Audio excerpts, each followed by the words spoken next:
You about to go live?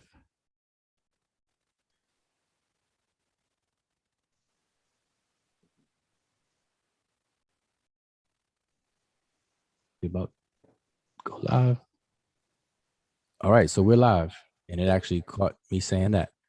So we're live, and just want to jump in because we're going live. We are 30 minutes late. Apologize for that for those of you who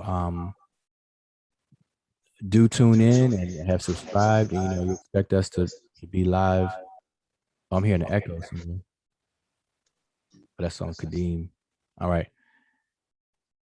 So yeah, so apologize for the tardiness. We try to be as prompt. Freestyle Fridays at 9 p.m. and Divine Words Wednesdays at 9 p.m. Running a little late, and there's like a brief storm that just came through, at least where I am. But so welcome ETM Hotep, welcome in peace. Rini Wujau Menib Eri Ma'at.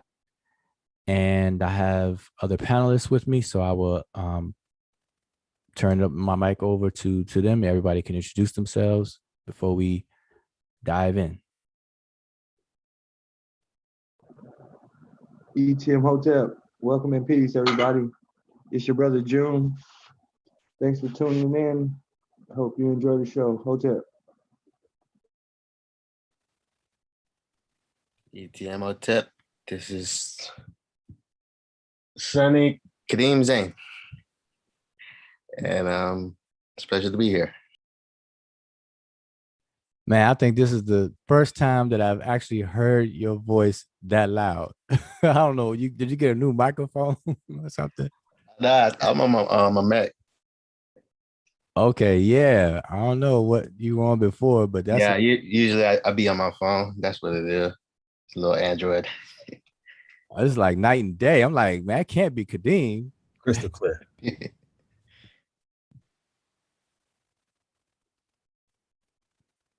But yeah, anybody else? Hotep, Babette E, Ren E, Imiket, and welcome.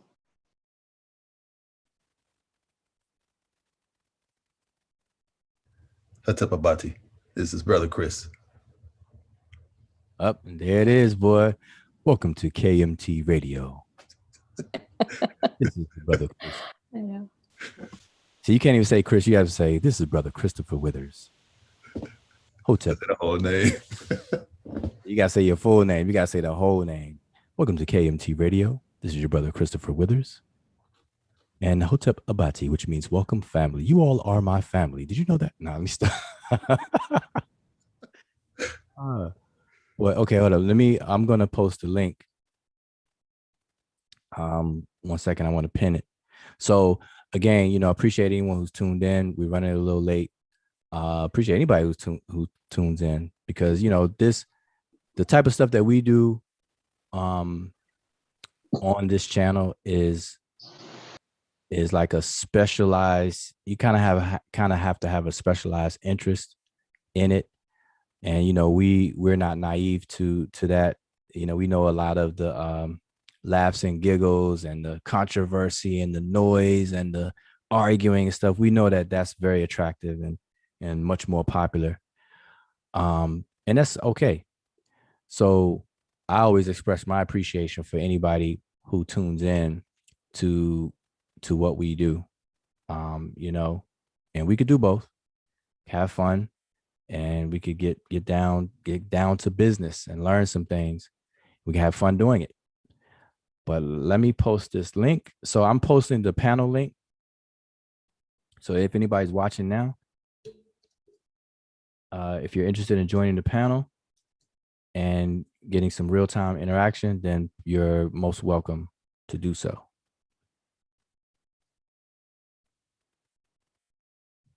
Okay, so I pinned it. So there's the channel, there's the panel link. So if anybody who is watching, I see we have brother Donnie Hotep. You click the link if you want to come on the panel, and this goes for anyone's on the panel. Okay, so yeah, and if you speak for the first time while you're on the panel, just introduce yourself so anybody who's watching, they'll know who you are. Okay, so again, tonight is Freestyle Friday, and because we're starting late, we want to do a quick one, and then open things up for discussion. And I've been getting a little bit of feedback from our recent shows, our recent series on here, and it's positive feedback, and people have appreciated, even if they don't catch it live, they go back and watch it, and they appreciate what we're doing, and that means a lot. So I appreciate the feedback. Even if it's constructive criticism, we welcome it all. All right. So you don't have to tell us what we want to hear. You could, if we mess up, tell us we mess up. If we made an error, tell us we made an error, and all that stuff. That's how we grow.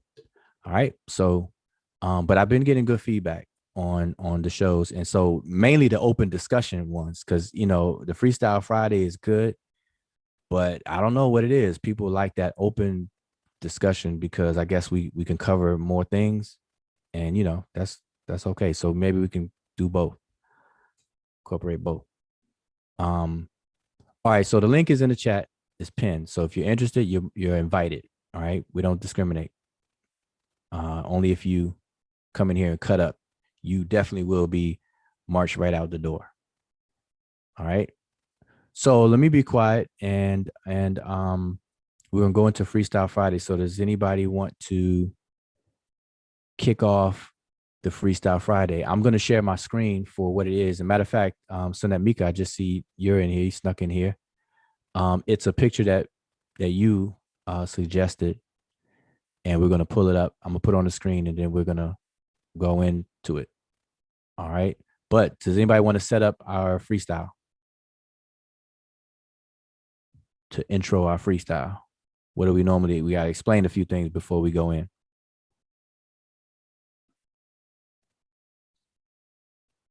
Anybody? Yeah, so usually we go through, we always talk about the 4 steps of translating the committee inscriptions, and the 4 steps includes the first step, which is to identify the direction in which the glyphs are to be read in, and they would either be read from right to left or left to right, and either in rows or in columns for the orientation. And then the second step is to document each glyph, and their functions.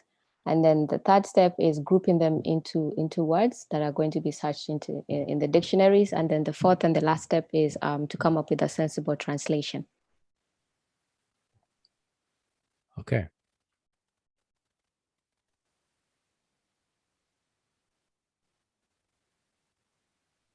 All right, nice. Anybody else before we? All right, so I'm going to share the image.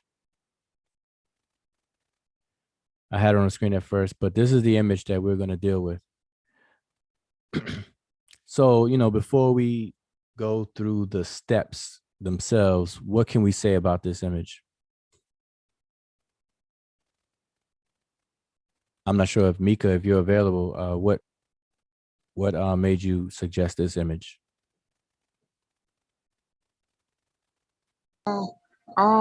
Nothing in particular. Just found it a little interesting. Okay.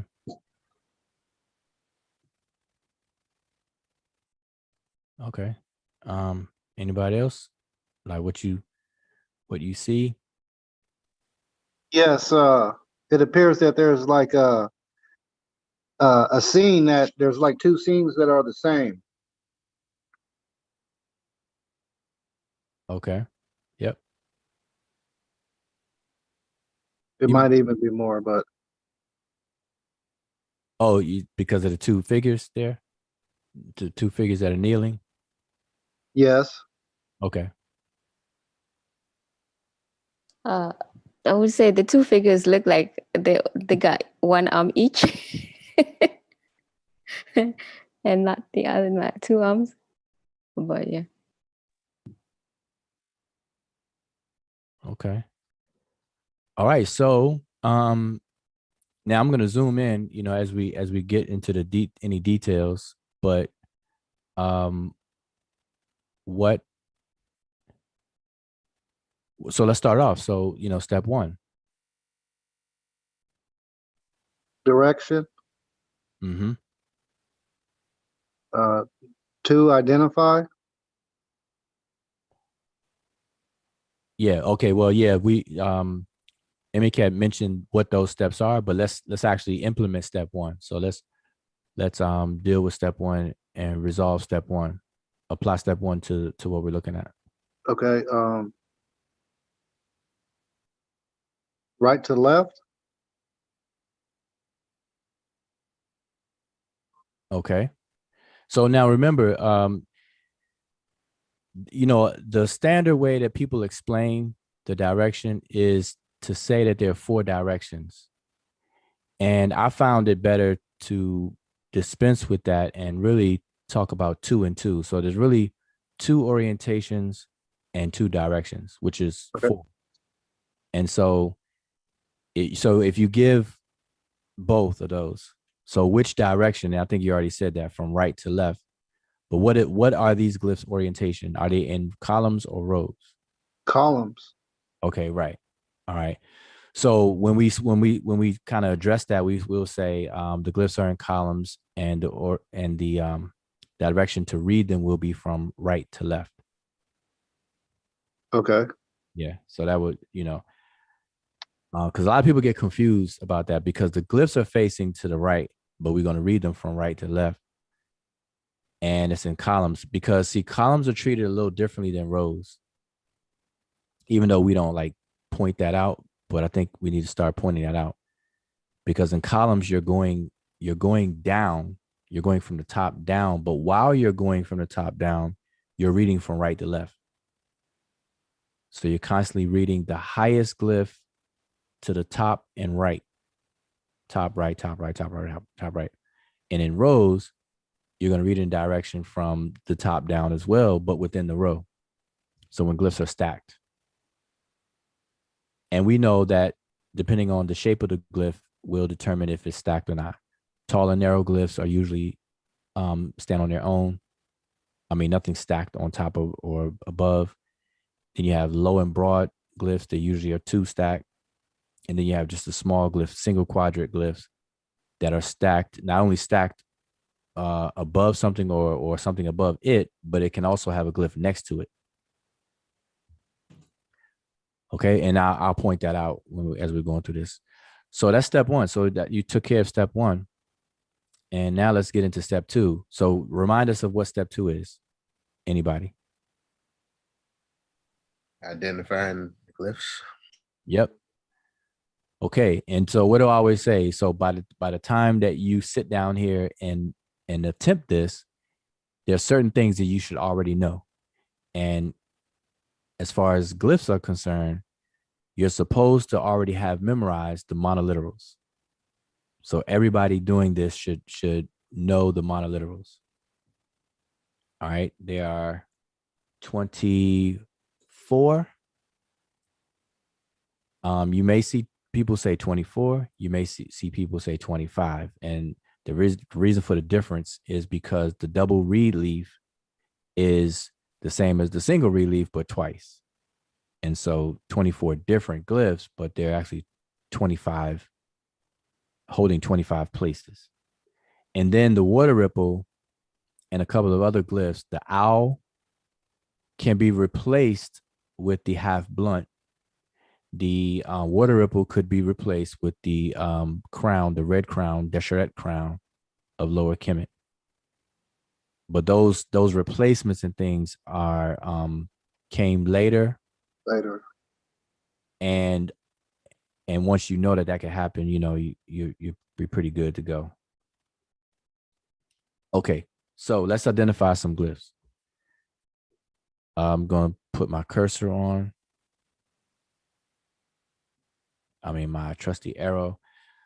So, so what I want anybody on the panel, just tell me which column you're in. Matter of fact, I should have numbered these columns on the image.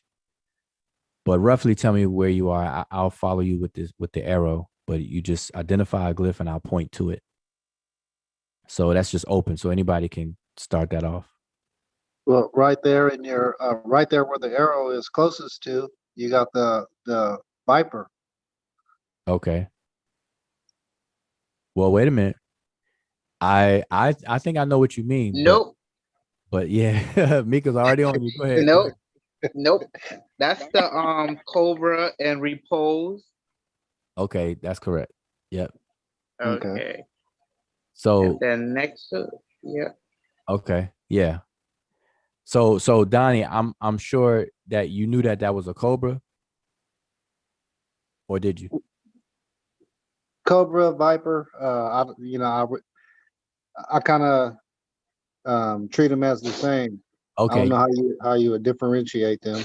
okay, that's what I thought. That's what I thought. And so with this, it's important to make that distinction. So this is a cobra because there is another glyph that's a horn viper. Yeah. Okay. I Looks remember. different. Yep. Horn viper. So you got the horn viper that looks different. So this is the cobra. Okay, so what else? And you can see We three. actually, yeah, Yeah, on the whole, go ahead. I was gonna say on the second column, we actually see them right next to each other. Down a little bit right there. Yep. So here's the horn viper, and here's the cobra. Yeah, I was gonna say the horn viper is more flattish and then flat kinda, and then but the horn viper looks like an S, but like elongated. So that's how you could tell the difference. Okay, thanks. Yep. The horn viper looks like a snail without a shell. Got it. Shellless snail. Okay. Okay. So what else? Let's do some more. I see the That one, is that a staff? a walking stick. Yep. It's a walking stick. So now, but wait a minute. We can't leave people hanging. So let's go back to the cobra. So when we identify a glyph, at the very least, tell us how it's transliterated. So how do we transliterate the cobra? Capital B. Yes. Yep. That's correct. So how do we transliterate the walking staff?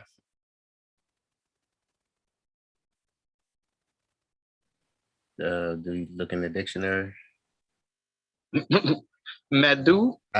No, how we transliterate it. Because it's part of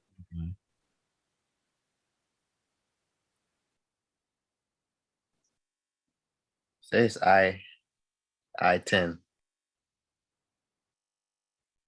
Yeah, that's the Cobra I-10, right? Too. Yeah, that's the Gardner code. Okay, so remember, yeah, but we're not gonna worry about the Gardner code. But you're right. You're definitely right. That is the Gardner code for it. But I'm saying, how is it transliterated? And so Mika already gave that answer. It's a capital D. But now I'm pointing to the walking stick or the staff. How is that transliterated? MDW. Okay. Yes, and strictly speaking, no, but yes for MD? Say it again. MD? Yes. Oh, okay, yep. MD, but this is the word Medu though, so you're right. So that that's what I meant. All right. How about this one here?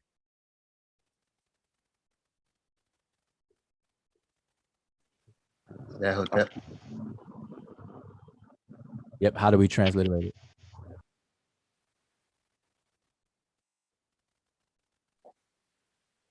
HTTP. Okay. That is very, very warm, not quite hot. Yeah, I see. Capital HTTP. Yes. Right. There you go. Capital HTP. Okay. So HTP Yeah, is right. Make sure we that's have probably the most typed word in our chat. Oh yeah, yeah. So yeah, y'all got to Yeah. get it right. Capital HTP. Right. Now let me just say something real quick. There's two transliteration systems that are prominent in this type of work. And both of them are equally important. So learn them both, but one applied in different situations. One is called manual decodage. That one is case sensitive. So when you hear us say capital this or capital that, we're using the manual decodage. That was designed and created to prevent people from having the need to have a special keyboard to be able to type all the little diacritic marks around letters and stuff like that. It was made for electronic media, email, and all that kind of thing, computer. And so that's what we use on social media. There's another transliteration system used in printed material and in scholarly works, which is diacritic. You see the letters with the diacritic marks around letters. So for example, the capital H in Hotep on the diacritic system will be an H with a dot under it.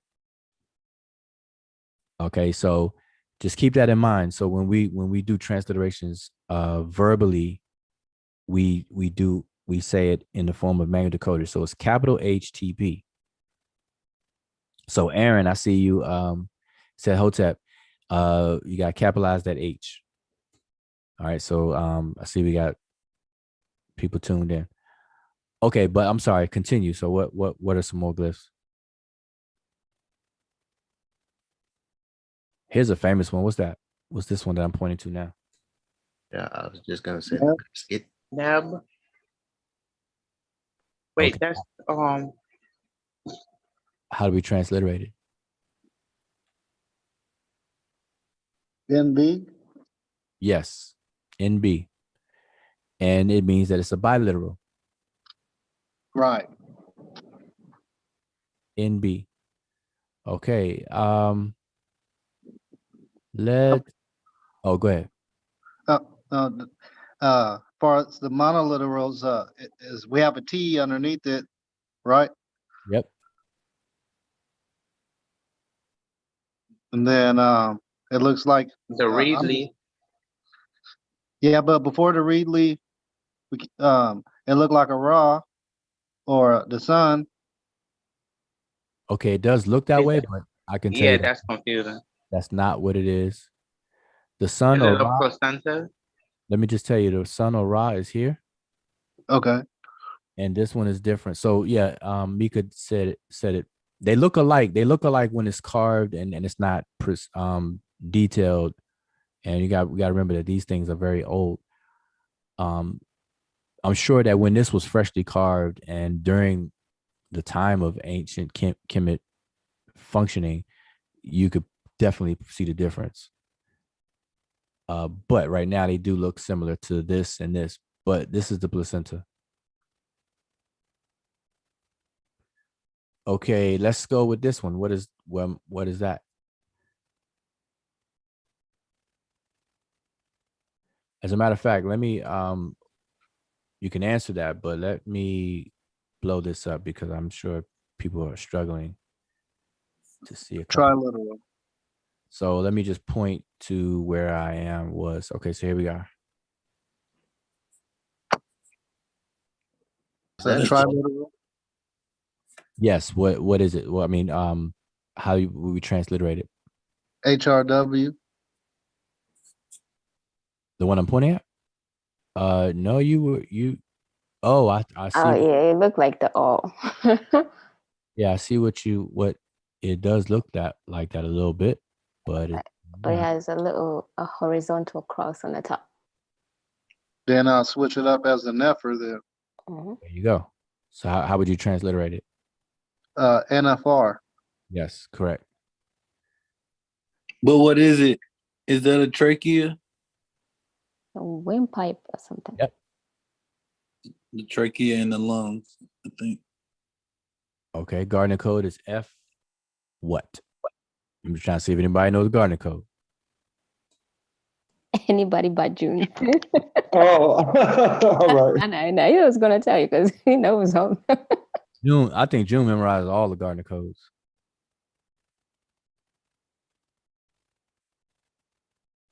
Yep. What was it? Because I don't remember the Gardner code. Mhm. Go Okay. ahead, Central. June, you probably know. What is it?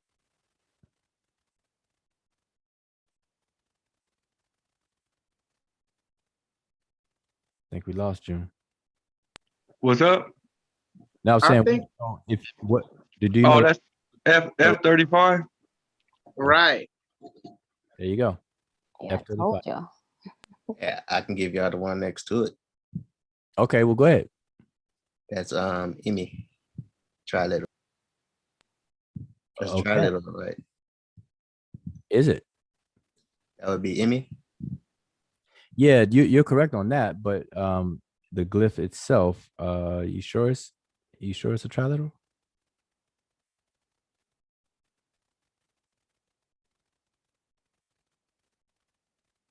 I want to say yeah. Okay. Anybody, Well, everybody agree? No, it was M. Bye. Well, with it, he said it's just M. I am. Im. I thought it was I thought it was IMY. Oh, because sometimes you know, when you find like inscriptions where there's a lot of abbreviations and things like that, the Y might be missing or something like that, and then, but you know, we kind of insert it there, depending on the on the other text around it. But the glyph itself is a by for him. Okay, formally, Sam. Okay. All right. So is that enough, or you want to identify some more?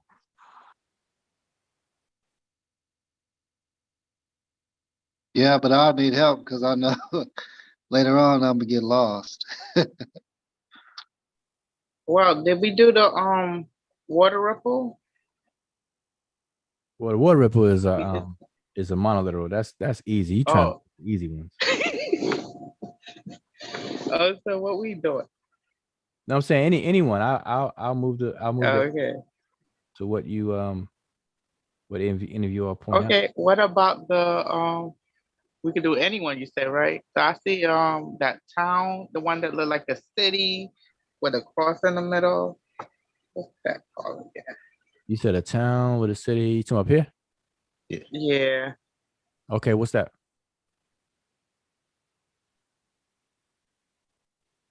Hmm. Let me see if I can remember that one.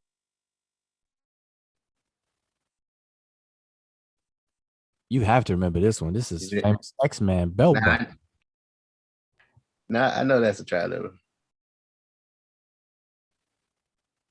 No. It's a bilateral. You remember the name? Don't No. make me come out there and Online. get you, Mika. How would you Yeah, translate? come on. Now remember, how would you transliterate it by itself? This glyph. Would it be what is it? NIWT? Yes, correct. Mute. Okay. Mute. Yep. Mute. Quad. What? How do you say it? Man, I can't even say quadliteral. Yeah. This is mute all the way. This may be considered a quadriliteral. You have, mono, bi, tri, quad, quin. All right. Okay, so that's enough. Let's see. Anything else on here? Okay, what's this one? I know everybody knows that. But I said it, Okay, the but okay. I want to point out one more at the Oh, first okay. column under the cobra, the one with the Okay. This one here. sun with the legs. I don't know if that's a placenta with legs, but I think that's any. Yes. How would you transliterate it? Spell it out for us. I. Okay. But it's not the sun. This is a bowl. We Oh, is that a pole? a bowl. A Oh, bowl. New okay. bowl. We call it a new bowl. Okay. All right, but that's good. Okay, so I think, but the last one right here. And listen, just one quick second. So if you're in the chat, the panel link is in the chat. So sometimes hard to see the chat and the different screens at the same time. So I just want to say we're not leaving the chat out, but click if you're able to click the link, come on the panel. We're having a party in here. It's Friday night, freestyle. Bring your own bag. What is it? BYOB. Okay, it's this one. Yeah. Last one. Isn't that what they call like a cow, a cow's udder? Oh, I could see why you said that, but that's not it. That's a rattle, right? No. It's a milk jug. I can see why you say that too, but that's not what it is.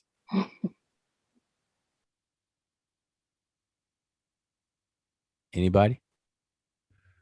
It's one of those suckers you buy at the gas station. What? That's a strictly like American old school thing, man. Yeah. Oh no, I for real, like, it look Yeah, like, that's a hard one. like an amulet to me or something. It's a milk jug. I said milk jug, right? Milk jug. It is a milk jug. All right. So I think that's enough for.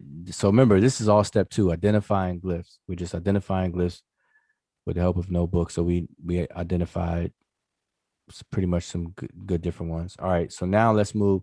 Now on Freestyle Friday, there are 4 steps to this whole process all the time, every time.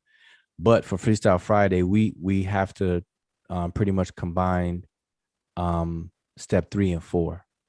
So identifying the pattern or word, but then also giving a meaning of the word and stuff like that. So we may kind of go back and forth between step 4. So let's point out some words, and you all have said some of them already, but let's point out some words or anything that you can identify.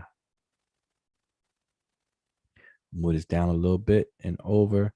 So I'll follow you with the arrow. So somebody point out a word.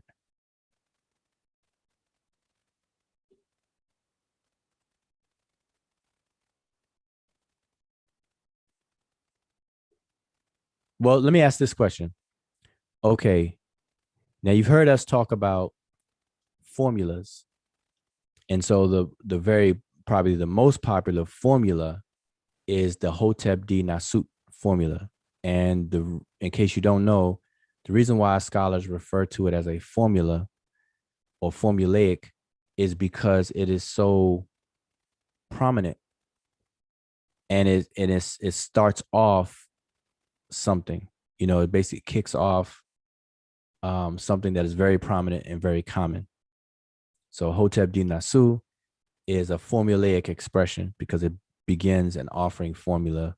That's why I call it offering formula instead of an offering invocation offering. You always hear that formula put in there. That's probably the top formula. The next popular formula is 2 variations of Jed Medu. And Jed Medu means words spoken. And so you have a variation of it. So you have Jed Medu is the formula, but it may simply be Jed Medu and then goes into what was said. Or it could be Jed Medu in and then a name and then what that person said. All right, so those are 2 different ways, but the formula is referred to as a Jed Medu formula. And that's what you're looking at here, a Jed Medu formula. So how many Jed Medu formulas do we see on the screen? 3. Two. 3. 3. 3? Oh, I said Yeah. 2. Or Are you? How you see 2? 4. And if you move over 4. Yeah. 5, but hit it. Oh. Oh yeah, okay. I see 4. 1, 2, 3, 4. Okay, 4. Let me move this over and make sure there's none over here. Okay. Well, we won't count that. It's actually 5. You can see a little bit of 5th one, but it's cut off. So we're not going to count that one. In fact, let me do something so we won't get mixed up here. All right, crop that out. Okay. So we have 4. Okay, so is this, so I kind of gave you the 2 variations of it. Which of the 2 variations is this one? Is it Jed Medu in or is it just Jed Medu? Jed Medu and Okay, so Mika says Jed Medu in. Everybody agree, disagree? Can you Then- put your blue arrow up? Yep, we are right there. Okay, so that's I'm a agree. I'm gonna agree with that. Okay. I'll say Yeah. Jed Medu. This is Jed Medu. Yeah.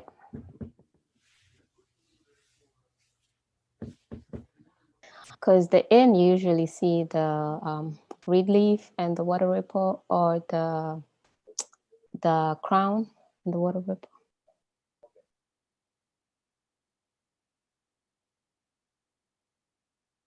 But then also at the same time, I think when you have two water ripples, I think it makes something like an N.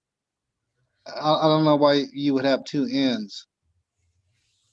Okay, so anyone who's taken a course class with me, we discussed the difference between those two variations. And for those who have on the panel or in the chat, you'll find that at the end of chapter 7, where I talk about the Jed Medu formula and the two variations.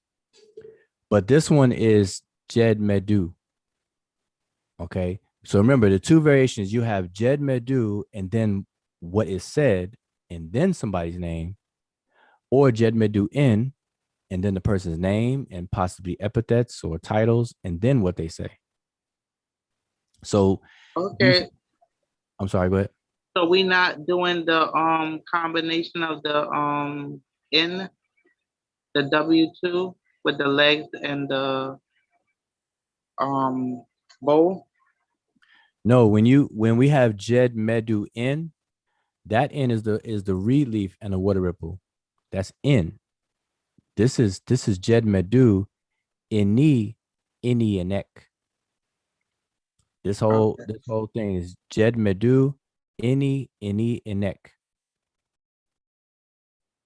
So this is just words spoken, and remember this is a quotation formula. So it's like quotes. So they're saying word spoken or quote, and then any and ek. Any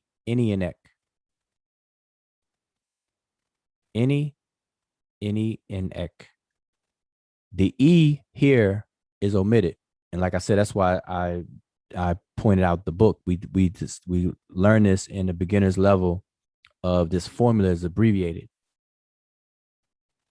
So any and ek.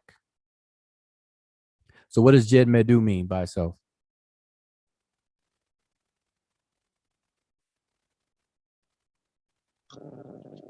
Words to be spoken. Yes, words spoken. And any and ek. Does anybody have any idea what that means? So just so we're clear, the glyphs in the phrase Jed Medu, any and ek are the glyphs from the cobra, staff, the new bowl, walking legs, water ripple, and the basket with a handle. So all these glyphs right here is what I said. Jed Medu, any and ek. So now I'm asking, what does that phrase mean? I think any refers to like the person, like the initiate. I could be wrong. Well, Any what does it mean? any and that. What does it mean? Yeah. Well, I think it's words to be spoken by any the initiate. I'm not sure what an neck means. Okay, so remember we're going back to the two variations of the quotation formula. So we have Jed Medu in. That's how one begins, and then we have just simply Jed Medu. This one is just Jed Medu. So even though we're saying the word ne, that's not the in Jed Medu in, because Jed Medu means word spoken by, and then you have a person's name there, This includes no name. Oh, okay. Yeah, because it's not the word by. It's any and ek. So Jed Medu, and then it goes into what it said. So let me ask: does anybody know what any means? This word here, any. So any means Does to it mean? Yeah, I was gonna say that. okay. What? Say it again. Bring. Yes. So ini and e will be like a past tense. I have brought, Yes. and then an egg to you. Yes. So Jed Medu, any and ek means that word spoken, I have brought to you, and then blah blah blah. So it's going to start making sense because you see how this figure here in the scene looks like they're bringing something. They're bringing an offering. They're actually holding a Hotep symbol. This symbol, this thing here is the Hotep symbol, but it has two jar stands on the left and right of it, but they're holding the Hotep symbol, so they're bringing something. So Hey, you said the Hotep symbol was the Wasir symbol? no. The Was? I mean, No. If you look what this person's holding in her not the wasp staff here, not the wasp scepter that's coming down the middle. No, but this thing here. You see the mat and the raised bread. See, look at it right here without her holding it. yeah, Okay, that is bigger right here. got you. That's what she's holding. Yeah. Okay, so all right, so now back to where we were. So this is any and X. So word spoken, I have brought to you. So now let's figure out what was actually brought. So I'm gonna bring this up a bit. Let's find out what was brought. So does anybody have any idea of what any of this means?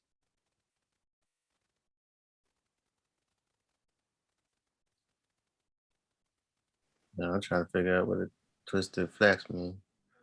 Who What? You should know it. I'm on a little one. Yeah, I can't translate the word. I know it's an H though. Who neb? Okay.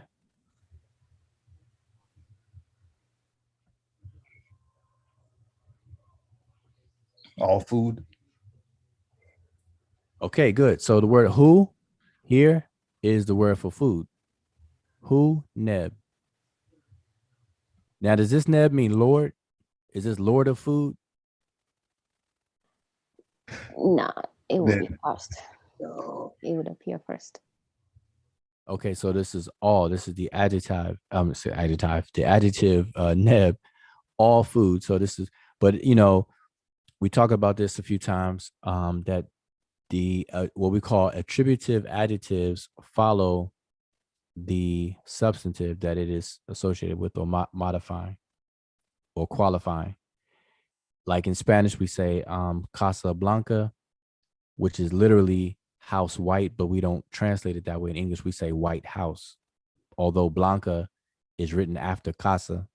So who is written first and then neb. So this is all food. Okay, so that's what's being brought, all food. And what else? What else do we have? What's this here? Okay, I think Tepid. real fast, sorry. You need to lock the picture, I guess, because it changes with whoever is speaking, maybe. Mhm. Okay, let me do that. All right, there we are. Yeah, I know the chat's probably like, wait a minute, it keeps flashing away. Okay, so now it's locked. So we have who neb, which is all food, and what else? What else do we have? I see another Hotep symbol, and then I see tepid, like a TPT. Yes. And tepid, I'm not gonna make nothing up. I was gonna say it was grapes. Okay. He said, I'm not gonna make something up, but I'm gonna make something up. I'll make something up anyway. Are they green grapes or blue grapes or purple grapes? And the black of the berry, the dark grapes. Seeded, seedless. Okay, now let me just okay. All right, does anybody want to explain that? What is this? And I think I know my That's the, Would it be an offering of food? Yeah, definitely an offering. an offering. Okay, you say it's an offering. Yeah, but it's the word hotep along with this phonetic complement and a T on it. Okay, Hotep. that's what I'm looking for. All right, so I'm bringing my square over here now so I can kind of just outline what we're dealing with right here. So that's the phrase we're working with. So hotep. Oh, so repeat that so everybody's clear on these other glyphs below the hotep glyph itself. Whoever.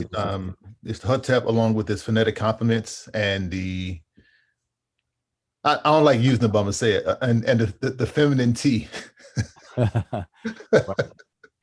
Okay, so right, that's correct. So we have the phonetic complements of hotep, which is the T and P, and then we have its ending. So how would we say this? What's the conventional way to pronounce this? Hotepet. Tepet. Yep. Hetepet. Okay, and then what's the other two glyphs underneath of it? To me, it looks like a raw.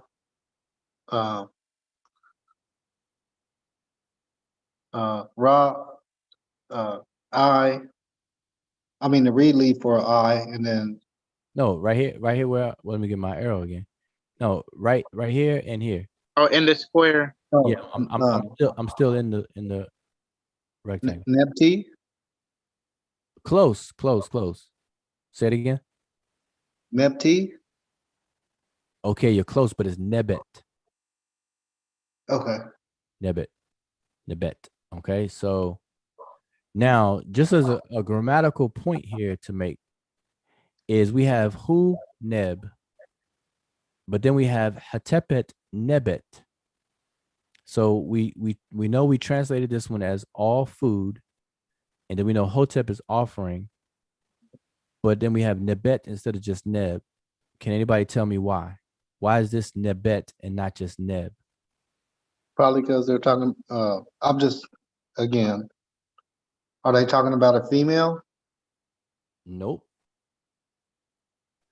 I'm glad you said that because now it'll allow me to kind of nip that in the bud.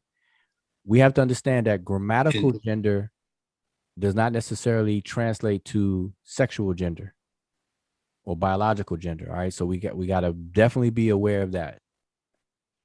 Grammatical gender is something totally different, but many times it does overlap, but there's no direct correlation throughout the language. All right, so just keep that in mind. Is it because it's plural? No, you're almost there, but no, not because it's plural, but because it's something else. Something that Chris said that he don't like to say. Feminine? Yes. Feminine? Yes. Because it's a leg. So because the word hetepet is grammatically feminine, then its adjective has to agree. And they call that phenomenon concordance. So it's an agreement in gender and number. So this is a feminine singular, which is hetepet, and then the adjective after it is nebet. So this is feminine, grammatically feminine. This is grammatically feminine. Who is grammatically masculine, and neb is grammatically masculine. They have to match in gender and number. And attributive qualifying or attributive adjectives must match in gender and number. Okay. All right. So now what does it mean? So we know offering. So if this is all food, then what is this saying?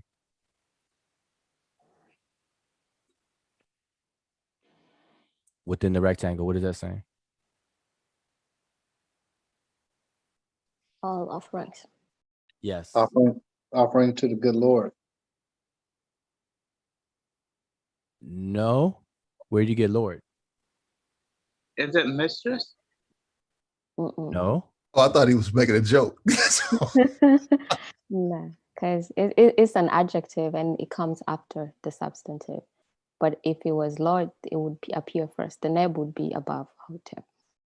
Okay, so let's be clear. There are two totally different words that we today pronounce exactly alike, and we transliterate exactly alike, which is NB, or we pronounce it neb. There's a neb that means Lord, and then there's a totally another word, neb, that means all. That's the adjective for all. And so this is the adjective because, like I said, it comes after the substantive that it qualifies or modifies. So hetepet, offering, and then nebet, all. So hu neb, all food, hetepet nebet, all offering. And then now let's go to the last bit. Just to help, it's like how we say ket nebet on the offering formula. So you have ket for things, and then nebet, all, but it comes after the substantive that is modified. Yes. Yep. So the last word in this column, who wants to take a crack at it? Is that only one word? Yes, it is. Only one word. Yep. Look like it too. Say it again. I say it looks like one word to me. Okay. So that's the percentage. So that would be like a X with a relief for I, and that's the mouth and all. Okay. Now you were correct in identifying each one of those, but you're out of order. So just do that one more time in the correct order.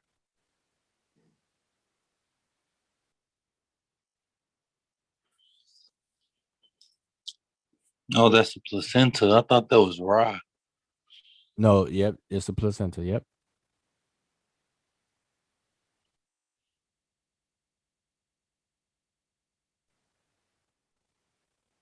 So Mika, you identified all three, but you were just out of order. So just do it again in the correct order. Okay, the X or I. Yes. Okay. Remember, you're reading from right to left. It'd be So XRI. So that's the word carry. carry. Now, does anybody happen to know what that means?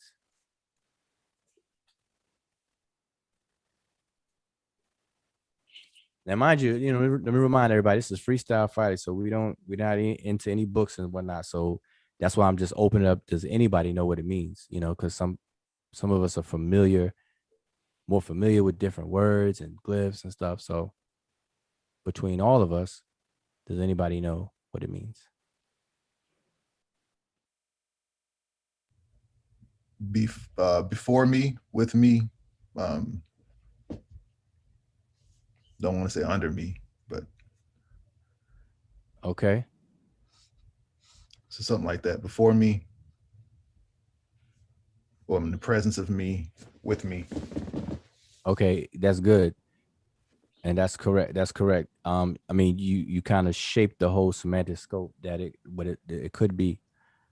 Preposition is not always an exact one-for-one translation, but this is a preposition, care and an e. So me, something me, with me, under, care, before, under. So the sense of it would be with me. So if we go back to the top and move these out the way, we have Jed Medu, and then any and ek, hu neb, hetepet, nebet, keri, which is words spoken I have brought to you, or I have brought to you all food, all offerings with me. All right, so now we got the first one down. I mean, I think I'm going to shrink this a bit just to get it all in one shot without having to move it around a little bit. Okay. So now you can pretty much do the next column because it's styled the same way. It's saying something slightly different, but it's styled the same way. So this column. So who wants to do this first phrase, this first set right there?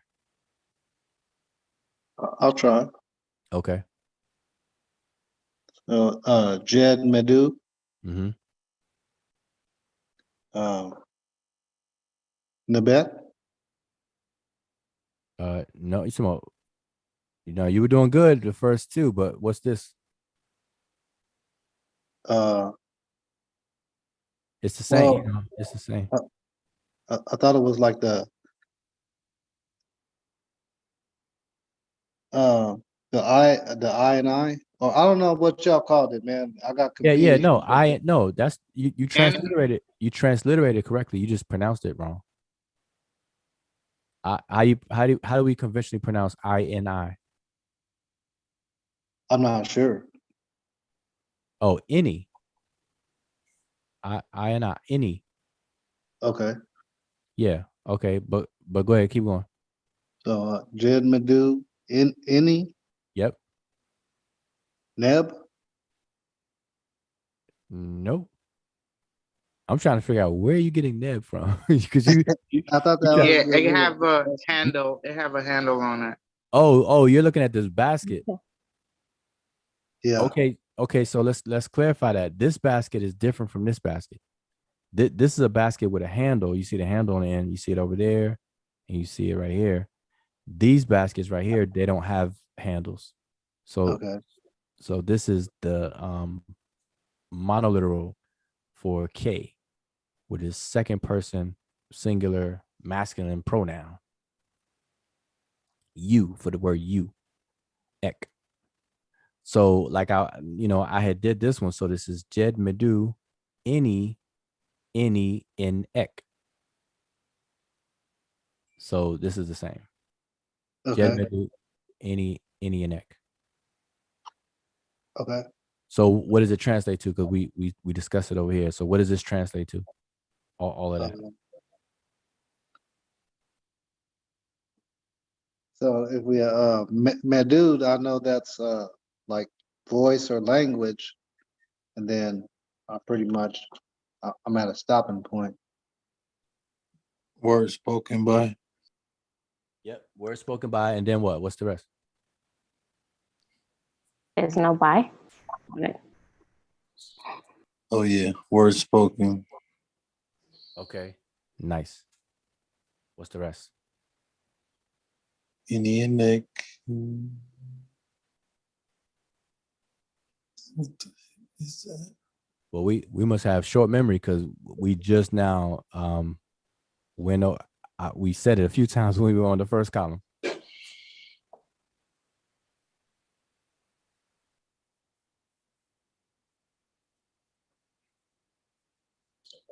Okay, so we have a word spoken, and then any is bring, but in this form it is past tense, so it's any, which is I brought, any, I brought, and then inek to you. So word spoken, then it just goes right into it. I brought to you, and then that's the whole phrase. And so over here it was I brought to you all food, all offerings with me. Over here is like a word spoken. I brought to you, and then what? So let's find out what was brought. So let's do this set right here. Who can tell me about this? Another Jed F. Mm-hmm. Now this one's tricky because this I'm gonna give you all a hint. This is an abbreviated form of this word. Yeah, we saw it last week. Yeah. So this is not going to be a common thing. So, you know, this one's a little tricky. Well, since it doesn't, so it's the basket's not a neb. So you said it was like if I remember correctly, it was like a K sound. No, the basket with the handle, which is up here, is a K sound. This basket and that basket, that's the basket without the handle. So that is neb. Okay. So Jed F neb. Okay, that's good. And I perfectly understand why you did that. It's like I said, this one's tricky. So this is not something that would readily be known. You have, you know, this is an abbreviation. So this word here is actually the word jafau, which means provisions. And then neb. So jafau neb. So now that you know jafau means provisions, what does jafau neb mean together?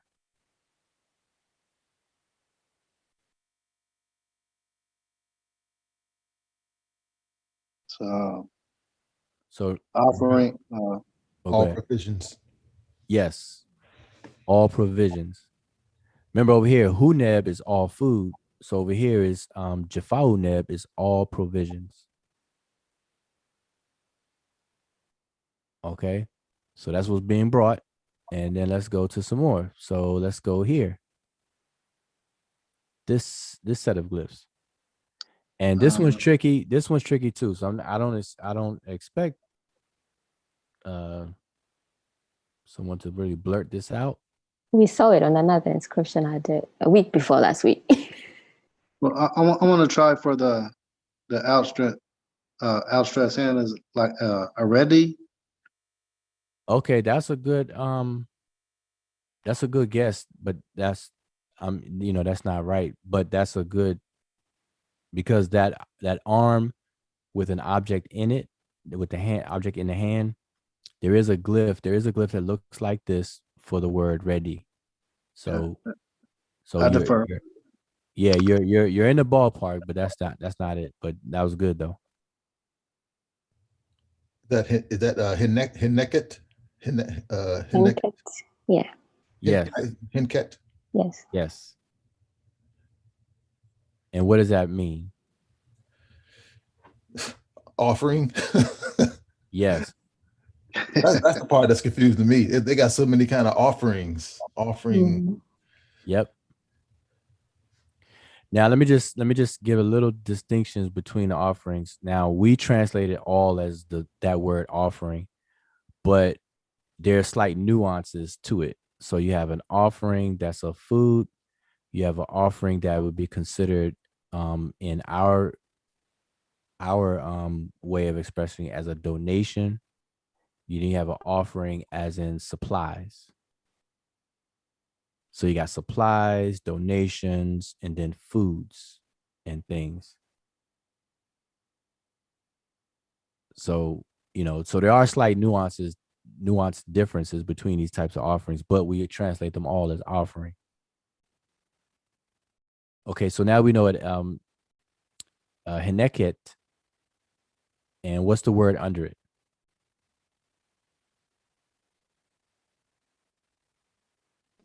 The K and a T. No, this is not a Nebet. Yeah, there you go. Nebet. And what does that mean?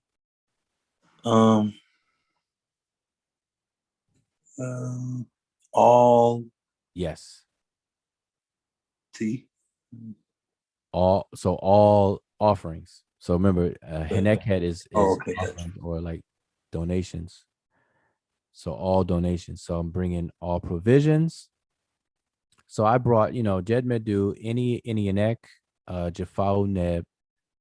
I brought to you all provisions, all offerings or donations.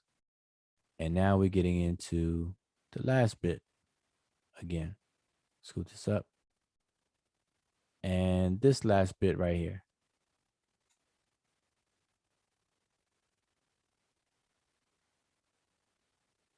And this is not, you know, I'm saying tricky. It's not hard, but I'm saying this is not as commonly seen as all the other stuff that we've been dealing with in terms of Hotep offering formulas and stuff. So, you know, I'm just tell me what okay, you know Neb is coming after it, so it's all something, right? You would know that. Yep. Okay. I can't see if that's a T at the top and then a P and then to the right. I can't make that out. Is it just the No, P or is it something at the top of it? yeah. This is not the clearest thing, but yes, you're correct. This is a P, and there's a plant. There's a plant that's coming out Is of that the The sedge plant? nope. Oh, the one that you see on Renapet. Yes, it's like oh, the palm branch. With something on it. So this is the word renepet. And then you have the determinative right here.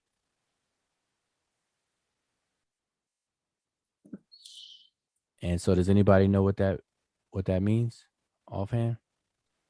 Vegetables. Okay.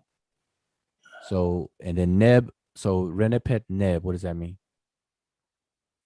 all the vegetables. Yes. So now give a full translation of this whole column. Jed Medu, Inek,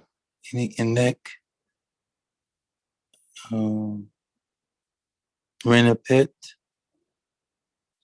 Now you skip. You went to the bottom. You forgot right here. Oh, that's Medu. No, that's what is it? Neb. What? How would you F? Jaffa, remember? Jaffa. Jafau. Yeah, I was okay. Yeah. All right, Jafau. And then Renapet. let me move this out the way and use my thing. So we Yeah. have Jaffa. Boy, you like to go all the way down to the bottom. What is that skip part? this. I forgot that part. Yeah. So we have Jaffa Neb, Heneket or Henket, Incat. Nebet, and then Renepet, Nebet. The T is omitted. Okay, so the translation would be word spoken. I have brought to you all provisions, all donations, and all vegetables.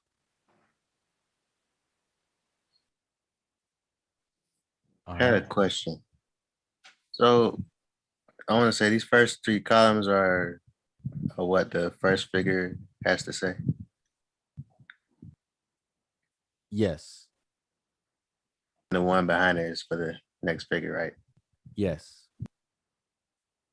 Okay. I had a question as well. Just reading this, like, you know how like when we look on papers that we might have in school today, and it might say like name or like it's just stuff like that. Do you think that when they were reading this, there's like a part, like the part where it says words spoken? Do you think like possibly they didn't read that part? They just read everything underneath it. When they saw it, they might see something that says like, you know how we see a paper and it says name and we know not to read that, and there's certain stuff that we just know not to read. No, that's a good point. That's a very good point because that's why it's called a quotation formula. Yeah, that's punctual. Just like we won't, sometimes we will say quote unquote, and then we'll say like Emiket said quote unquote, and then blah, blah, blah, blah. But sometimes we'll just say Emiket said, and then just say what she said. And so, you know, quote and then end quote. We'll say stuff like that sometimes when we quote something. And so we don't necessarily pronounce the quotation marks. Like when you're reading something, you're not gonna read something and then say in your mind quotation mark. You're just gonna, a quotation is just a signal to let you know somebody's being quoted. And so that's what these are. So Jed Medu is word spoken, and then it goes into it. So it doesn't make sense to say it like this is something that's known, and it's a trigger to let you know that somebody's being quoted, somebody's speaking right here, and they're being quoted. Yeah. So it's 3 quotations. You know, I brought to you, I brought to you, I brought to you. And then we see a figure. So I'm not going to go through all this because, you know, like I said, we had a late start. But you can see the pattern. So it's I brought Jed Medu, I brought to you. Jed Medu, I brought to you. Jed Medu, I brought to you. Jed Medu over here, I brought to you. And over here, it's a repeat. So you have another person or figure saying the same thing as this column right here. Huneb hetepet nebet keri. Huneb hetepet nebet keri. But I want you to notice something, that the T in nebet is here, but over here it's omitted.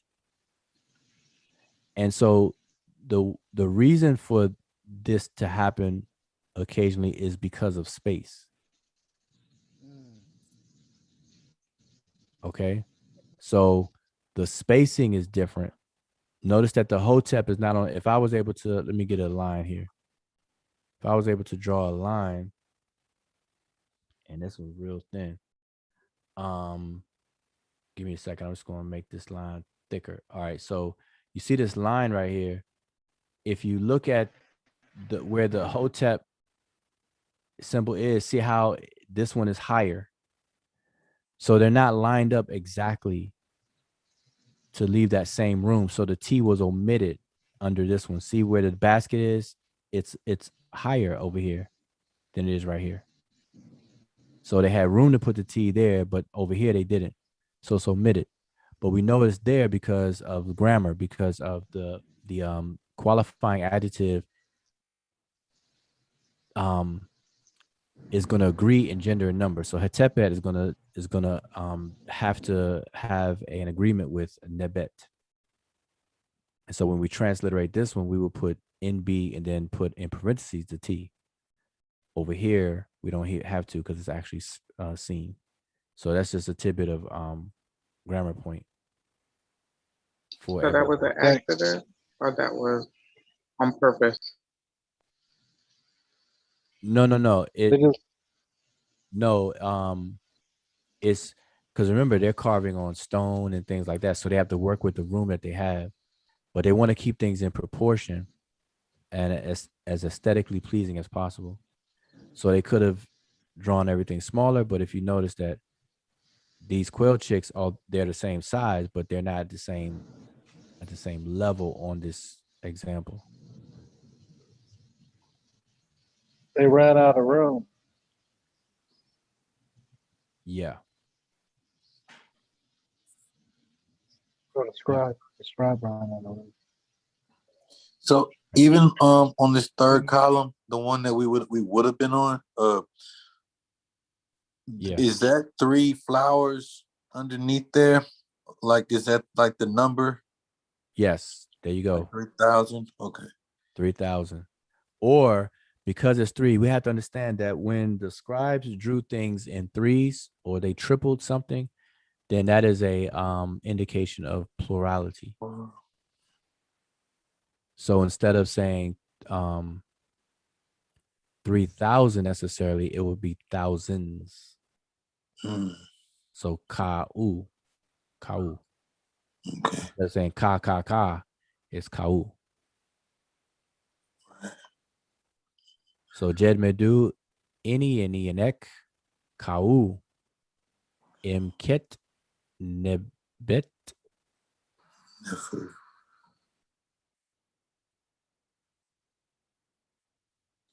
Nefret unit, and then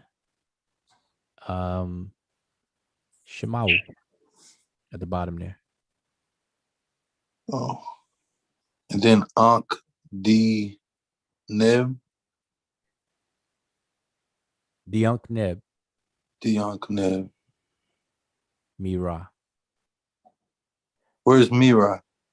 This is me, and that's Ra right here. And this is an honorific transposition. So we see it as Ra me, but it's actually me Ra, like Ra. Me is the word for like. And so it's me Ra. Like boss or like a manager or overseer? No, me Yeah. Ra means to be like Ra. Oh, Like to be like Ra. Like Ra, yeah. The other one is Emira. Yeah, Emira is what you were just talking about, overseer. Emira is a totally different word. Me is like or likewise. A like B. So like Ra. Mm-hmm.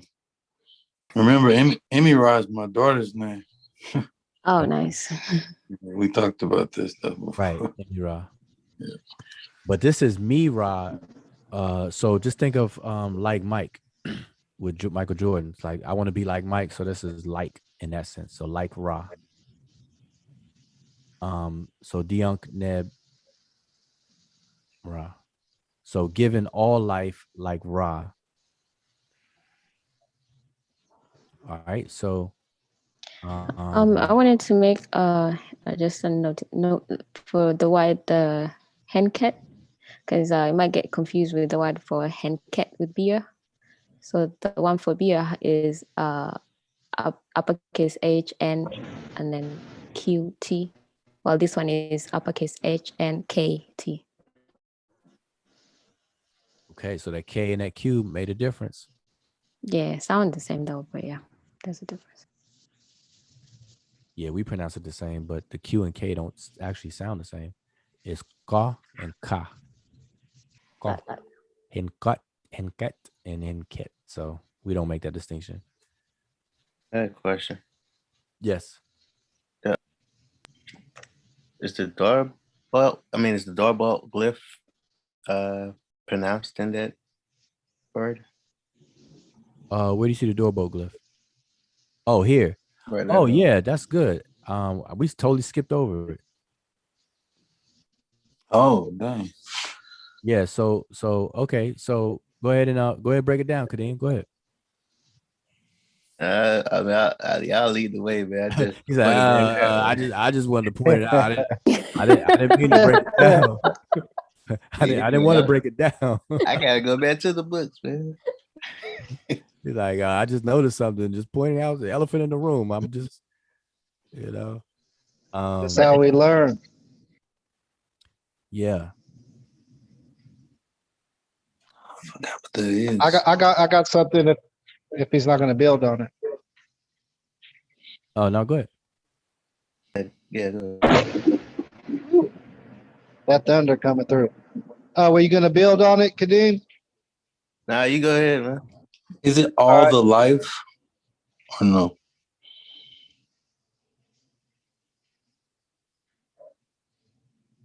I can't transliterate it. Oh, Not now. well, it has to be all the life or something like that.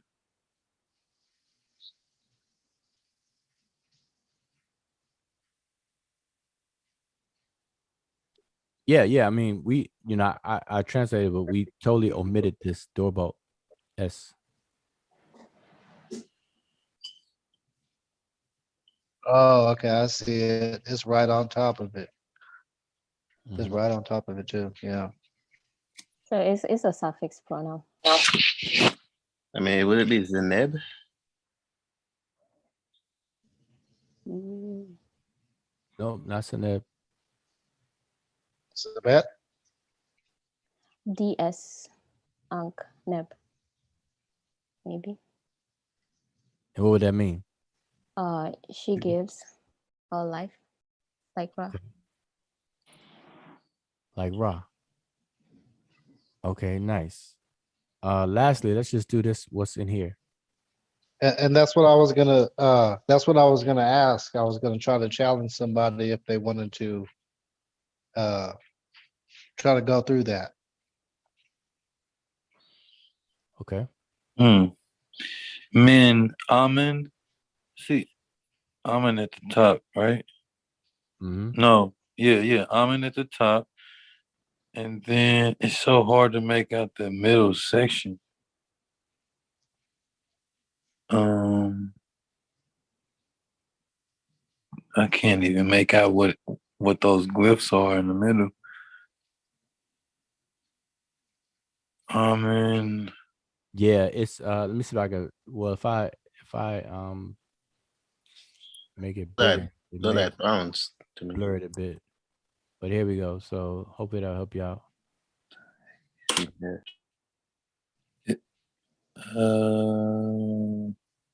I see a reed leaf. I see almond at the top. Then I see quarter determinative. And then I see the reed leaf.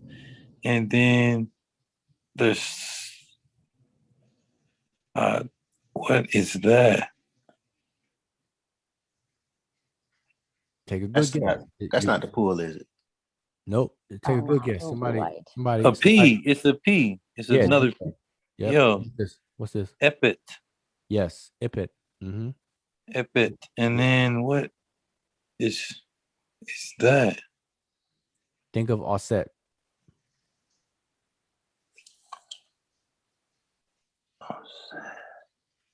Her crown. Her crown. What's offset's crown? Okay. Oh, it's three. Assault thrones. Is that what that is? That's what I thought. 3 thrones. Oh, yes. So it's Amen, Epit, and I don't know if you would pronounce that Wasir or Asiru. I don't know. No. Sut. Mhm. Epit Sut. Yes, and Ipit Sut is the famous name that nobody really says that way, but they changed it and it's famously known as something else. Who can tell me what that is? Ipit Sut. Sultan? Nope. Epit. Karnak.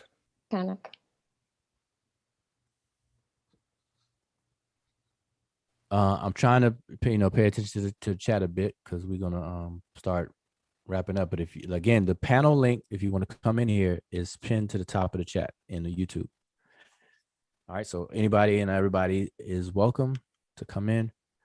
But who can tell me what Ipit Sut is, famously known today? They said Karnak. Yes, there you go, Karnak. So what is this entire glyph referring to?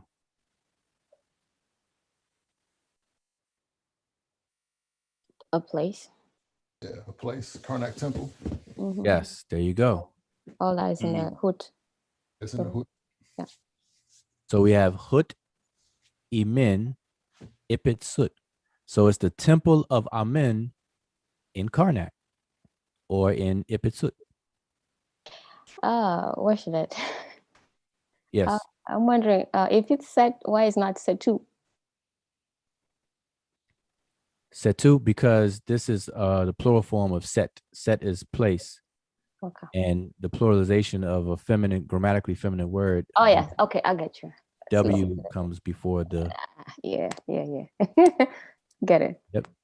About to get pseudo on us, boy. I don't know what's happening. No, it's soot. Glad you said it. Ipit soot. That's like somebody saying, yeah, the feminine T, the whole feminine argument should be two, not wet. Right. Yeah.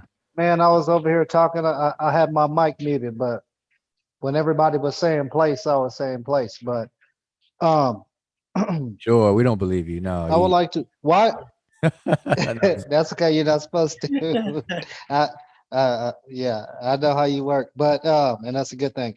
So why is it in a square okay, of all things? That's a good question. Is there anything to that? Yes, this rectangle here with the right angle is the glyph for temple or abode, and it's the word hut. And where you see it probably mostly is hut and then a falcon inside of it, which is hut heru. and that is the name of Hathor or Het Heru. So this is actually the glyph for a temple. The word Hut. Okay. Okay. I thought it was like a stallion or something. No, it's an elongated glyph for the word Hut, which means temple, or the abode or domain. So Hut Ka Patah, you may have heard of that phrase before. Hut Ka Patah, that means the temple of the spirit of Patah. You have Hut Heru, which is the temple or the abode of Heru, which is Hathor, and in her functioning as the sky, because of the falcon, is the abode of the falcon, and birds are in the sky. That's a whole nother conversation. But Hut So- Heru, Hut Ka Patah, Hut Emin Ipit Sut So is it is usually you see a Hut Netcher. But go ahead. I'm sorry. I was gonna say, is it true that is that where they got the name Egypt was from Het Capita? That's one of the most prominent ideas of where it came from. Egyptos comes from Egyptos, which is Hutkapata. Now, the whole story behind that is that, when the Greeks were dealing with Kemet. True that is that where they got the name Egypt Somebody from Het gotta Capita? mute themselves. Okay. Yeah, Hutkapata, Egyptos is really only talking about that major, beautiful temple complex. And because that was such a prominent and very, very popular place in those days and times, that's why I said that place became the name. And we do similar things today where a major landmark will become the name of the whole area, even though the distinct landmark is called that, but the whole area is called that as well. Like I'm from DC, and I know that there's a place that we used to go. And I forgot, as I'm saying it, I don't forgot what the name of the place was. Adams Morgan. Okay, Adams Morgan is an area. That's a good one too. That's definitely not what I was U Street. what I was thinking about. No. Okay, so you from DC?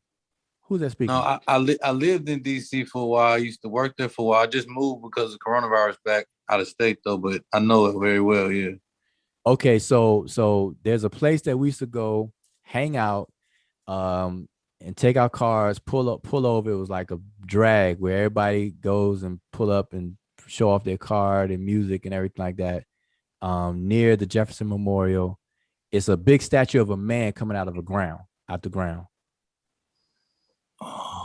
forgot what that's called, but anyway, it's not a good example because I can't think of the name. But no, Adams Morgan is a good example, because Adams Morgan is a person, but Adams Morgan is actually a place. Adams Morgan, right there off of Georgia Avenue, and the whole area became known as Adams Morgan. But anyway, so my point is that we do things like that, where a building or some popular landmark is named something, but then the whole area, surrounding area, and everything becomes the same name. And then we call it the spot. Haynes Point. There you go. Haynes Point. I know I couldn't think. Oh, okay. Go down to Haynes Point.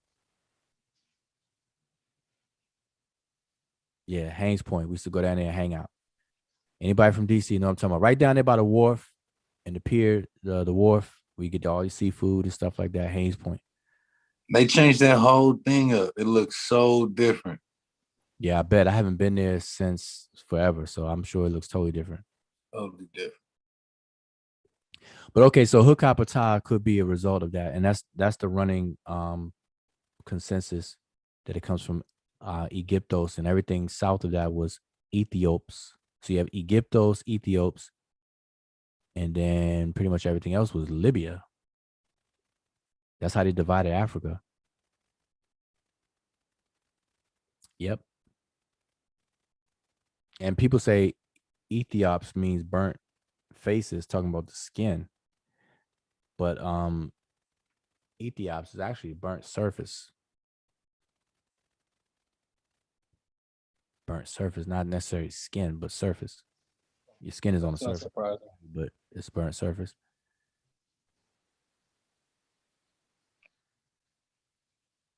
All right, so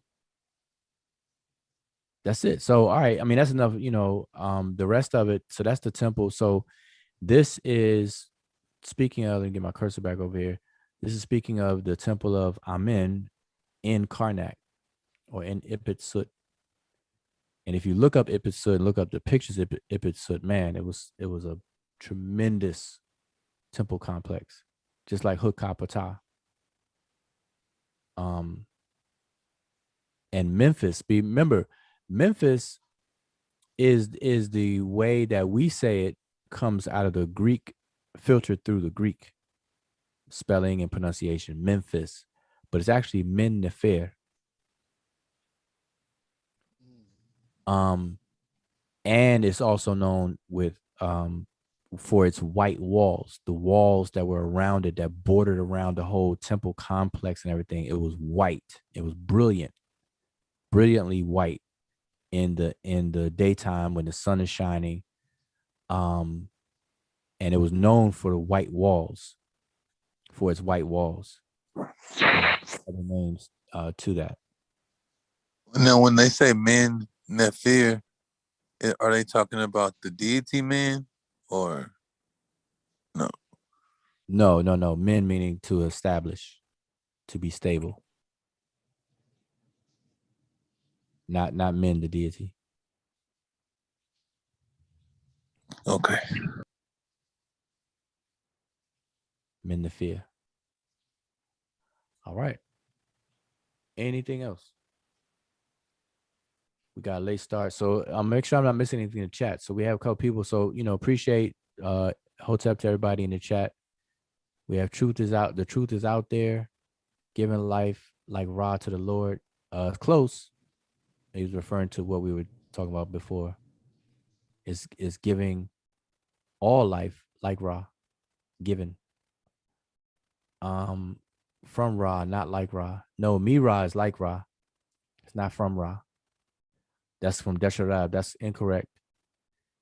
Me Ra is like Ra. Because I'm gonna tell you where you see me Ra the most is you'll see Unk me Ra Jet. The Unk me Ra Jet, which is given life like Ra forever. So it's not from Ra, it's like Ra.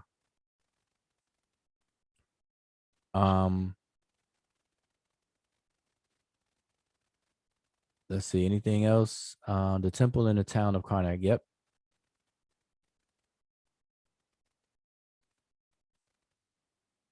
Truth out there. I'm glad you guys still do this. It's neat to see others interested in hieroglyphics, definitely. And Dion Florence said Haynes Point. Exactly. All right. So yeah, Haynes Point. That's what it is. Haynes Point. Haynes Point became the whole area. I don't know if they still do that. I used to, drive the car down there with the stereo booming system, take some crab legs, and spend all day down there, man, just mingling, trying to get, guys trying to get girls' numbers, girls showing off. It was definitely to hang out. Every town got that. I'm pretty sure it still goes down. Yeah. But it was pretty good. It was good back in the day. Let's see. I'm just making sure I'm not missing anything else. All right. Established beauty. Ethiopia, derogatory name. We taught it was holy. I have no idea what that is, but yeah, Ethiopia, Habasha, and all of that good stuff. But that's different. The Greeks call pretty much everything below Kemet Ethiopia. Oh, I did have one question, if it's okay. Yeah. It was really, I don't know if Tamika's still there. Yep. Yep, I'm still here. On fifth shift.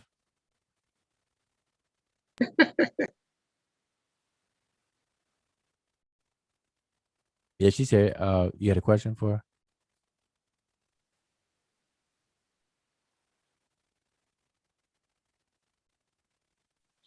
Can you hear me? No, go ahead. Now we can hear you. We can hear you now. Okay, I got a thunderstorm over here. I was just asking why she picked it, what made her pick this vignette or, this metal nature. Was there a reason? No, it was random. And, I wanted to try to translate it. Okay. Random. No, this is good. This is good. So here's a so I'm just going to if anybody wants to follow with this, like I said, so again, this is Freestyle Friday. We didn't crack open any books to really go in on this. And so we would never recommend people to do a freestyle like how we just did and then consider yourself done with it. So we would never leave this as is. We would we wouldn't be satisfied with just freestyling on this. We would double check ourselves, make sure we didn't miss anything, and give a better analysis, using all of the resources. Okay, so that's number one. But another thing I wanted to say is this is a very good piece, because there's several pieces like this where places are deified and anthropomorphized, and you'll see them in processions. So for example, you'll see the two happies, Happy Mehut and Happy Shema, in a procession with other deities that are personifications of places. So these places have a parade or procession bringing different things, bringing offerings, bringing goods and things like that. And so you'll see this around certain temples and things. And so this particular one, I believe, because it mentions Amen, and here's another, let me just move my cursor on this arrow. Here's another hood, but it's damaged. This hood is the temple of Amen, but it's speaking about the Holy of Holies. So this is Jesser Jesseru. And this place is now called I forgot the Arabic, they refer to it by an Arabic name now. But it's the big famous rock cut, mountain cut temple that you see pictures of. That's like carved into the mountain, the foot of the mountain or the big hill of King Ma'at Kara, aka Hatshepsut. So if you look at Hatshepsut's temple, at the foot of that mountain or hill, that's this temple. That's the original name for it. The indigenous name for it is Hut Amen Jesser Jesseru, which is a temple of Amen in the Holy of Holies. Okay, so that's what this one is. So what this tells me between this and this one is that this entire piece, this picture, is associated with Hatshepsut. And I bet you if we would have found more pictures, because this is cropped, if we'd have found more pictures of the surrounding pieces and stuff, we would probably see that this was associated with Hatshepsut. All right.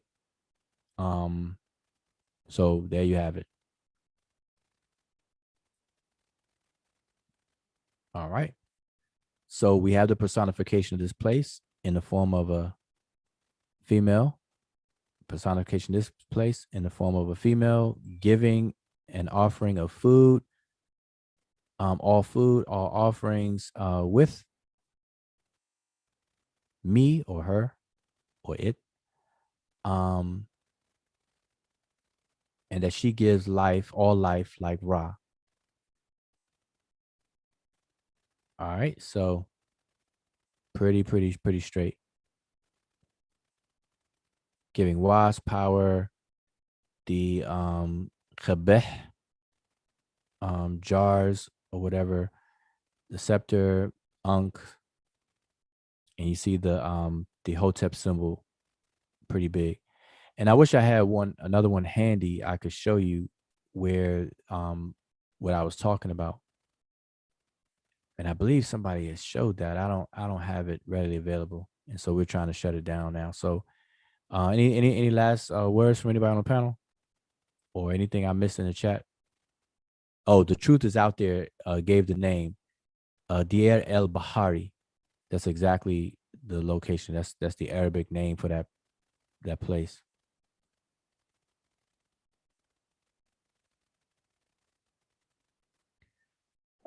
They say he or she, because I don't forgive me.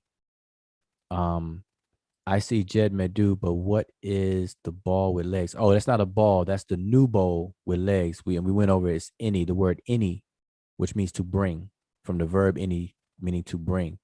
And so this is any anek, which means I brought to you. So Jed Medu, word spoken, then any anek, I brought to you. Hu neb, hetepet, nebet, keri. That's the very first column. And then it repeats. Jed Medu, any anek, jafau neb, hinket nebet, renepet nebet. And then the third column. Jed Medu, any anek, kau em, ket nebet, neferet, emit, shemau. And then it goes on to the other column. You have DS, Unkneb, and then Mira. And then we have Hut, Amen, Ipitsut. Then the other column, Jed Medu, any anek, Hu Neb, Hetepet Nebet, Keri again. And then it repeats again. DS, Unkneb, Mira. So that's the whole thing. Oh, then the final thing, Hut, Amen, Jesu, Jesaru. So that's the entire thing.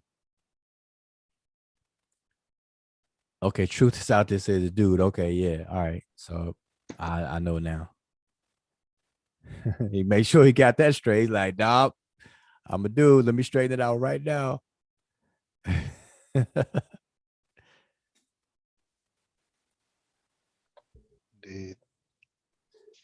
All right. Anything from the panel before we shut it down?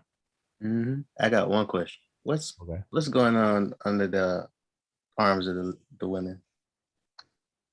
I didn't follow what was that. These, the two ankhs.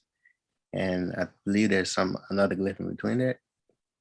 Okay, the glyph in between it is the wasp scepter that's stretched from the top all the way down. Mm-hmm. So that's, you gotta look at the whole thing. And then the ankhs are hanging from their arms, just to a pair of them from each arm. What does that translate to? Well, by themselves, no, it's ankh twice, but remember they're giving life like Ra. That's part of what's being given. Okay.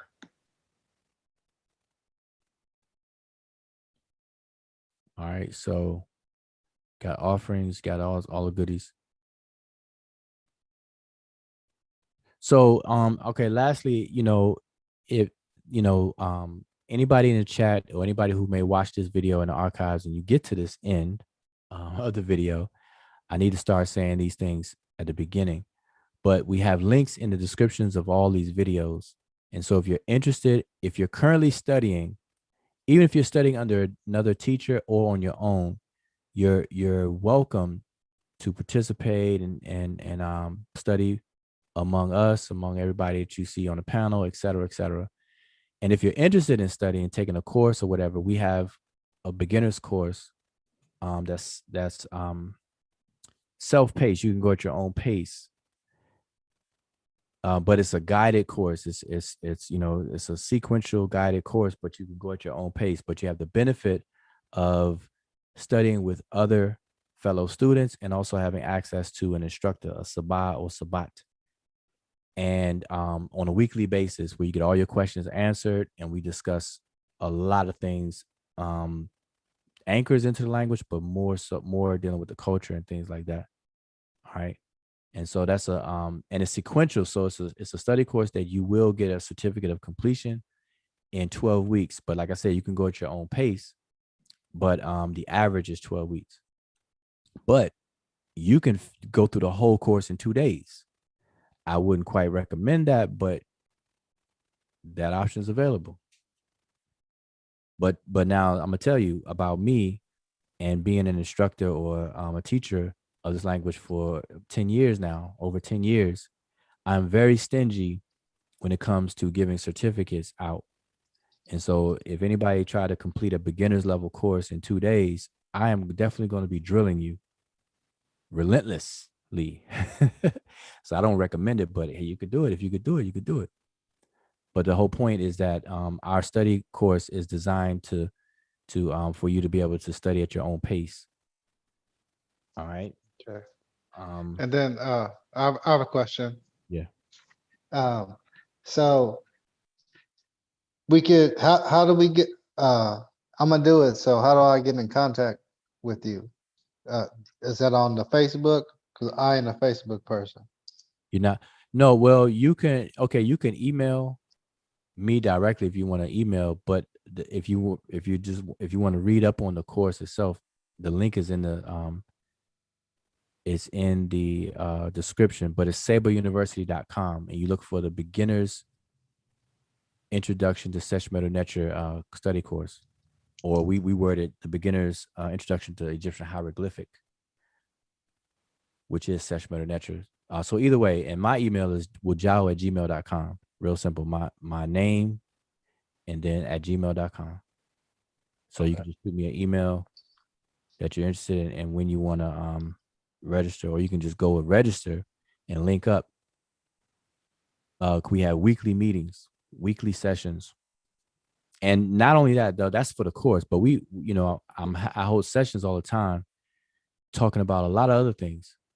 So this YouTube public facing is Wednesday and Friday, but I have other Zoom meetings where we get into a lot of other things, but a lot of things you have to have some things under your belt first. And I think that's one of the big mistake in the so-called conscious community, that people talk about things in an uncontrolled, unstructured way to where things get misconstrued and pseudofied, and people just go everywhere with it, and you really can't do that or shouldn't do that. And so I don't add to that noise and confusion. I try to be very, very structured and everything. So No.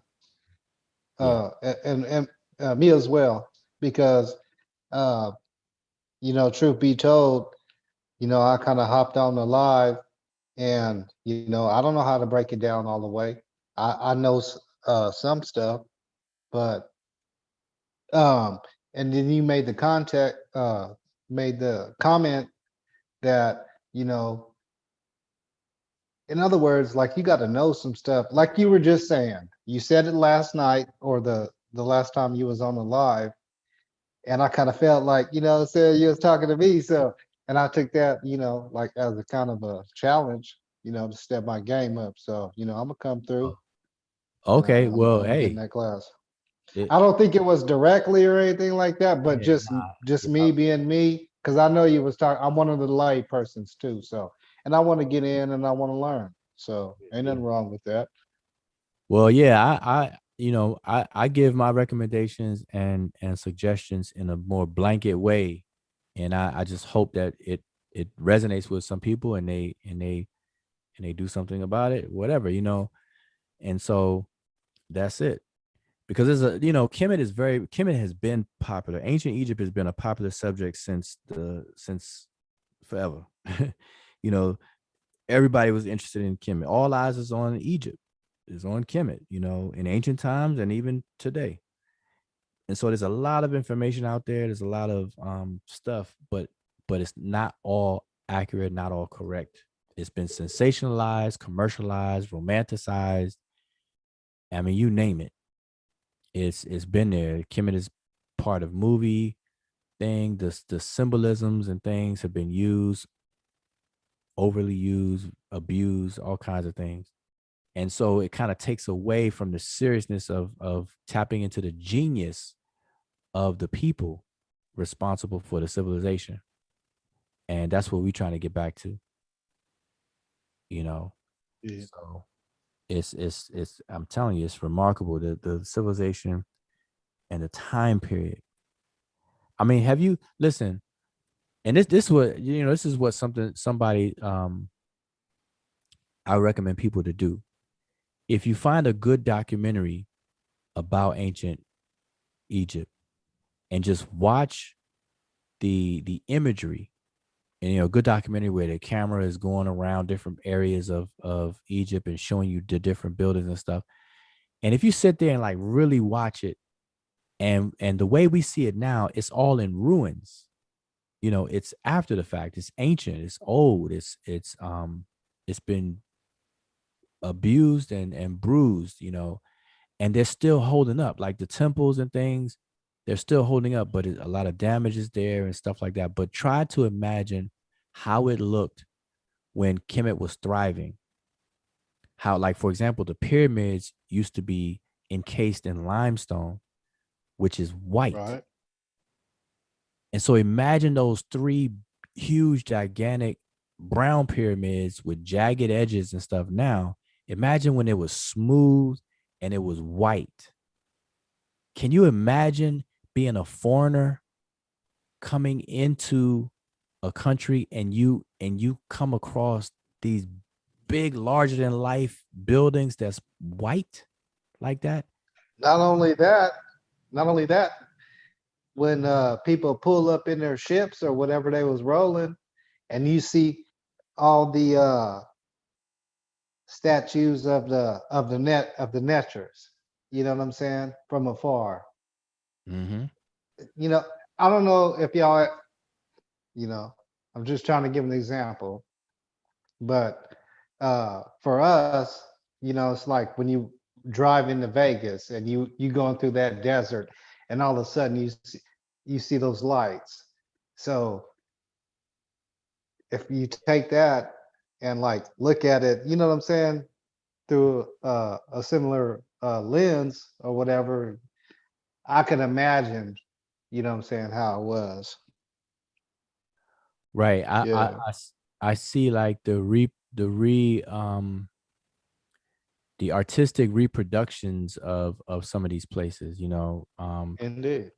artistic renditions and everything that, they try to do it in a way of how it may have looked and everything. And if you look at those, like I'm gonna pull up one on my screen real quick, and we're gonna end it. Here's one here, and this is big. Okay, this is a nice one.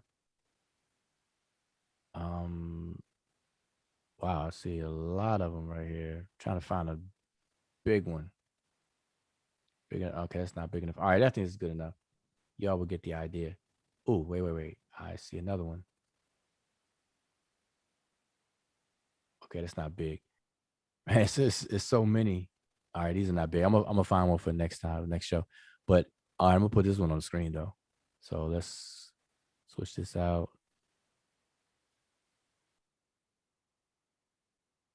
Give me 1 second here. Okay. All right, so you see that? Can you see this on the screen? Yes. Okay. Now this is Karnak. This is what we were talking about. Ipit Sut. And so right now, obviously, whenever this picture was taken, the sun looked like it was setting or rising. So it's not like midday, bright. But imagine being a foreigner and you coming here and all of this is brilliantly painted. I mean, vibrant colors, the whiteness of the limestone and other different types of stone and everything. And it's all not in ruins. It's all like in its good shape, beautiful shape. So you got the pylon here, 2 pylons here with the entrance.